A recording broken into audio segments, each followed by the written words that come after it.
If you were to take someone from Europe that has never seen an American before and you drop them off in America, unfortunately, one of the first things they'd probably notice is that people are a lot bigger. There's a much higher prevalency of obesity. But we cannot just take a word for it. We need to look at the data. This video is going to be a comprehensive look at if Europeans are truly healthier than Americans. And either way, what are the environmental factors and the food factors, even advertising factors and food availability factors that influence this that we might be able to get a grasp of. Now, we're going to look at a data side. So we look at all the data, and then we're going to look at a more sort of environmental side. But in short, is Europe healthier than the United States? In short, yes, it is. But we need to unpack this a little bit more because there's a lot of nuance. Like, for example, the GDP, the gross domestic product for America per capita, is about $70,000, whereas there's some countries in Europe that are down below $25,000 per capita, right? So huge socioeconomic differences that we have to account for. So for the sake of this video, we're going to get rid of the outliers of Europe and we're going to look at mainly Western Europe, okay? So it's more similar socioeconomic status and similar GDP. So to open this off, let's look at a study that was published in Social Science and Medicine. And there's a chart that has popped up on the screen right now. And it's a pretty easy to read chart. The black bar is the United States and the other bar is Europe. Now you can see the instance of disease and the instance of like risk factors is significantly higher in pretty much every single category. Metabolic health category that is there. The only one that Europe is worse in is the number of smokers as a risk factor. And even that could be different because this data could be a little bit older and people are smoking less and less. So it doesn't take a rocket scientist to look at this chart and say, wow, America is in bad shape compared to Europe. But we do need to unpack it a little bit more. We need to understand life expectancy as well. Because back in 1975, if you looked at America versus Europe, an average 50-year-old person in 1975 was expected to live another 27.3 years. Whereas in 1975, a European that was 50 years old was expected to live a little over 26 more years. So in essence, back in 1975, things were great in America. People were healthy and they enjoyed their freedom and they were eating good food that was probably more wholesome, right? Less processed stuff. But then flash forward to 2005 and the tables turn. In 2005, an average 50-year-old American was expected to live 31 more years, and an average 50-year-old European was expected to live 32 more years. So it flip-flopped. Europeans started living longer, having better life expectancy. However, a thoughtful acknowledgement to the fact that even in the US, the life expectancy is increasing. But life expectancy might continue to increase. We might even have better life expectancy now, but that does not mean that the quality of life is good. That comes with like the advent of medical care and all these other things and the pioneering that's happening there too. So now we need to unpack the obesity side of the equation though. See, back in 1975, about 15% of Americans were obese. In 1975, about 10% of Europeans were obese. Then in 2005, that bumped up to about 30% of Americans being obese. It doubled. And in Europe, it went from 10% to 12%. It went up 2% versus doubling in America. Okay, but now the most recent data we have is around 2020, and Americans are at about 41% obesity, and Europe is at about 17% obesity. So although Europe is gaining a little bit of momentum there, not nearly anything like the US, right? 41% obesity compared to 17. But now is where things get super interesting. I hope that you're still on this video because now is where we can unpack a lot of other stuff. I have a chart that's on the screen right now, and I want to explain this chart to you. An ideal situation for this chart would be on the left side of the chart as high up as possible. So that is the goal, because what this chart demonstrates is the life expectancy of a country over how much money they spend on healthcare. Now look at the United States. The United States has one of the lower life expectancies with a ridiculous amount of money spent on healthcare. That shows, based on this data, how inefficient that is and how much it's not working.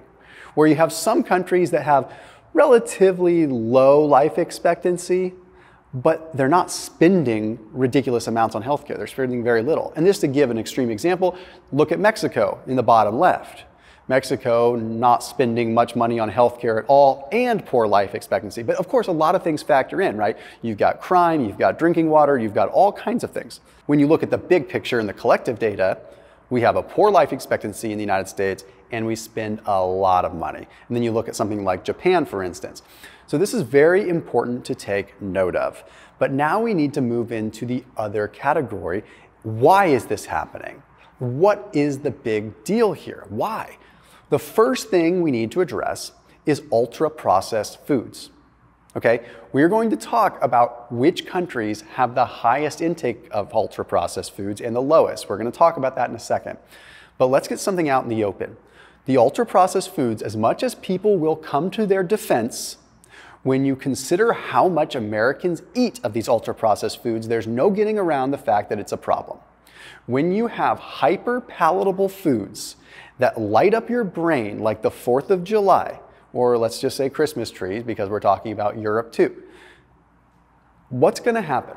It's going to make you want to eat more. Now, a lot of the evidence is now suggesting that as this is becoming an ongoing problem over multiple generations, genetics are playing a role too. Obesity genes are something that clearly geneticists and scientists are trying to figure out, okay? But the ultra-processed foods might have been where this all started. Now, I know it would be impossible to just say, hey, I'm never going to touch an ultra-processed food again. It's just part of our life. But we need to understand the advertising structure. We need to understand what is pushed and what is really driven home as what we should be spending our money on. I remind you that no matter what, you vote with your dollars, okay? So in the US, it is capitalism. Love it, leave it, like it, hate it, doesn't matter. Bottom line is that in a capitalistic society, we are going to vote with our dollars. And if we have more advertising budget for processed foods and hyper-palatable garbage, that's going to hit more people, and more people are going to see that, more people are going to buy that, and whether they've been tricked into buying it or not, they're buying it. And that is buying the vote for that food, right? So what happens then? Well, that creates a demand. That means that more companies are going to make that. It becomes a problem. So it does start with you in a certain way. If more people can start voting with their dollars and buying more wholesome foods and buying less ultra-processed foods, it can be a game changer. Before I get into a lot more of the details on this, today's video sponsor, by the way, is Thrive Market. I highly recommend them. The reason it is relevant to today's video is because they have fresh groceries that you can order online now. So no ultra-processed stuff, no preservatives, nothing. It is an online grocery store where you can get your stuff delivered. They've been a sponsor on this channel for half a decade. This is nothing contrived with this video. It's just relevant. So that is a 30% off discount link for your entire first grocery order. So you can now order cottage cheese, you can order meat, you can order seafood, you can order vegetables, you can order fruit, you can get your fresh food from Thrive Market, and it's delivered to your doorstep in a day or two. Not to mention the usual stuff. You can sort by diet type, keto, paleo, fasting, vegan, whatever, all of it, just a couple of clicks to sort. Fresh, frozen, pantry, no processed stuff. Talk about voting with your dollars. Okay, this is not just Thrive Market collecting the check. It's going to the companies that want to help make change in how we eat. Again, that link is down below. It is a 30% off discount link plus a free $60 gift with your first purchase. So that link down below. The European Union bans a lot of ingredients. They ban and have a lot more food regulations. Now in America, we like our freedom. Like we like the fact that we have flexibility there. And make no mistake, like a lot of Europeans are envious of some of the liberty that we have here. But one place where Europe is doing it right is they have a little more control over the garbage that goes into the food systems, the food supply. They ban the things like titanium dioxide. They ban the things that have the literature behind it to suggest that it might not be good. Love it or hate it, that can definitely be a good thing, and it's a contributing factor here. In the United States, it takes a lot longer to ban substances. We're a slow-moving beast, and a lot of times there's pushback because, again, there's nothing against capitalism in this particular sense, but this is what happens, right? We have this situation where there's going to be money that supports things, and there's going to be lobbying. It's the way that it is because it's a slow-moving bureaucratic nightmare with a lot of bureaucratic red tape. So in order to ban something, you might potentially piss off a lot of people, and you might potentially piss off a lot of money. And that means that things have to be delicately handled. Not to say that doesn't happen in Europe, but it's a big issue here we should really be focusing on. Now, one of the biggest things is the psychological piece. The European Union, a lot of countries ban advertising of food on children's networks regardless, because kids' minds are malleable and it's not the time to be bombarding them with food signals. Okay, now check this out. Some European countries don't even allow advertising of ultra-processed foods to kids in the first place. If you turn on Nickelodeon, Disney, any kids channel at all, that's almost all the commercials you're gonna see is hyper-processed, ultra-processed food. It's just not the way that personally I think it should be, but it is the way it is here. And that clearly does make a difference. There was a study published in Journal Pediatrics that was quite fascinating, okay? They found that kids had an increase in appetite simply by seeing a celebrity that had been previously associated with a food, even if that food wasn't present. Give you an example. Let's just say, hypothetically, completely, Michael Jordan. I don't know if kids still know who Michael Jordan is these days, but either way. Let's say Michael Jordan was holding Hostess cupcakes and was doing a lot of advertising for Hostess cupcakes. In this study, if kids were to see Michael Jordan, even without a Hostess cupcake, they would get hungry. We can't be doing that to kids, and that's the European Union is much more strict on that. Not to mention childhood obesity is 15% higher in the US than it is in Europe. So that speaks for something too. Now let's talk about the prevalence of processed food in the first place. So there was a study published in Public Health and Nutrition. Okay, it took a look at various countries and the amount of ultra-processed foods. Okay, first it looked at 19 European countries grouped all together. When it looked at these specific 19 European countries, it was about 26% of their dietary intake came from ultra-processed foods. It's not good, but it's not as bad as it could be. Portugal was only 10%. Okay?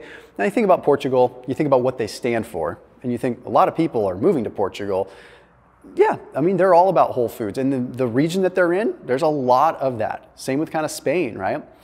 Okay, UK had the highest European levels of processed food at about 50%. And you think about it, that kind of makes sense, right? They're somewhat of an island. It's cold, probably not a lot of farming that can be done in certain ways. So there's a lot of import and a lot of canned food and a lot of processed food. And that's kind of the way that is in some cases. But it's also very developed, very fast paced, and it has a lot of kind of American influence either way. Like there's a lot of that kind of vibe. But then you go to America and it's over 57%. 57% of the calories that are consumed in America come from not just processed food, but ultra-processed food. And no matter which way you spin it, ultra-processed foods are not a good thing. At least not when almost 60% of your calories are made up of them. If you occasionally have a Pop-Tart because you want to have breakfast with your kid on a Sunday, fine. But if 60% of your diet is Pop-Tarts, that's a problem, right? Now let's address another thing. Now this isn't something that we can go out and fix, but it's something that we can address internally and make changes. European cities were built a long time ago before cars. So we've got a lot of smaller blocks and the cities are walkable and cyclable. So it's easy to make that happen.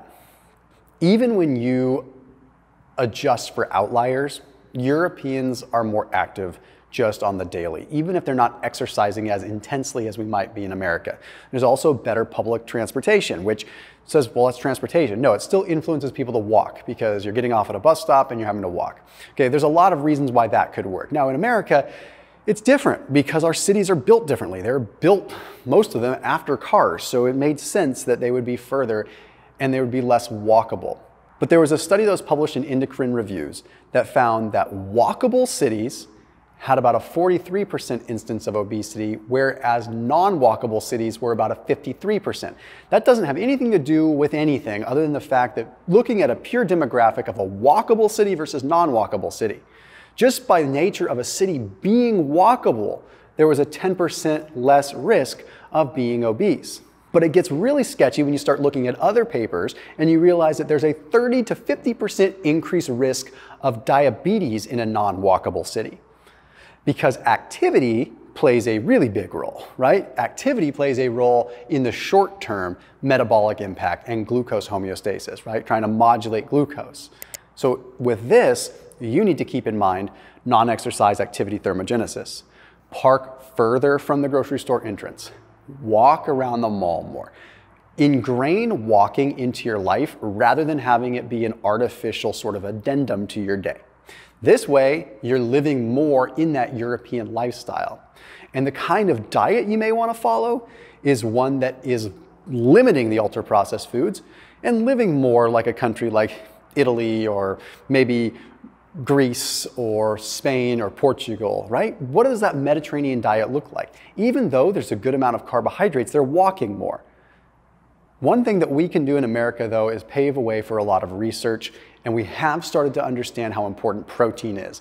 And there's a lot of European research and American research that's demonstrating that one thing that we can do better now to increase our health span is increase our protein intake.